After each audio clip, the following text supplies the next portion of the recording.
Assalamu alaikum children. Good morning. We will start a new chapter, chapter number 3, data handling. Today's slide I am going to show you about the introduction.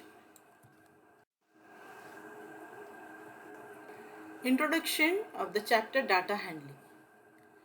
The topics which we are going to discuss in this chapter are data, types of data, organization of data, frequency distribution, arrangement of raw data, central values, measures of central tendency, construction of graphs. These are the topics we are going to discuss in this chapter. So step by step slowly I am going to explain you all this. Some important definitions. Data. What is a data?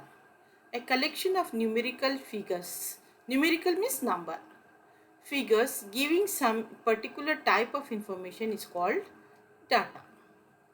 Example, the height in centimeter of 10 players in the school, or any 10 boys, 10 girls, anything you can take player in a school. So that is called a data. There are so many things you can collect as a data. The marks of 10 students, marks of full class. You can take the teachers' names, the teacher's height, students' height, anything, that collection, that is called a data. Raw data, a collection of observation gathered initially is called the raw data. Means at the beginning, at first, that is called the raw data. Data are of two types. What are the two types? Primary data and the secondary data. What is primary data? Primary data, when an investigator collects a data himself with a definite plan or design in his or her mind, is called the primary data. So the person who is collecting, or the student, suppose they are going to collect the some for any investigation, like how many students are like the ice cream, which flavor they like it, whether it's a strawberry or vanilla or chocolate.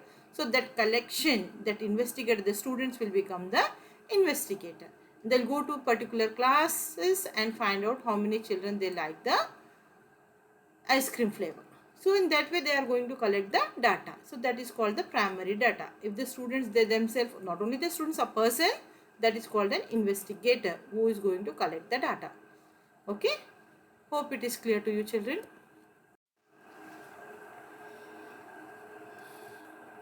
Some more definitions. Secondary data. Secondary data are collected by an individual or an institution for some purpose and are used by someone else in another context. So the investigator himself is not collecting it, means the data is collected from the newspaper or from the media, the electricity bill, or the fees collected in the office. So all these one means the person are like it's ready you are collecting, that is called the secondary data. Organization of data. After collection of the data, the investigator has to find the ways to condense. Condense means it is so it will be in the elaborated form, so it has to be condensed to make it simple, to make it small, condensed, small you are making them to a tabular form in order to study their salient features. So important features we are going to learn it. Such an arrangement is called the organization of the data. So in the tabular form, when the data is arranged, it is called the organization of data. The data that is collected needs to be organized in a proper table so that it becomes easy to understand and interpret.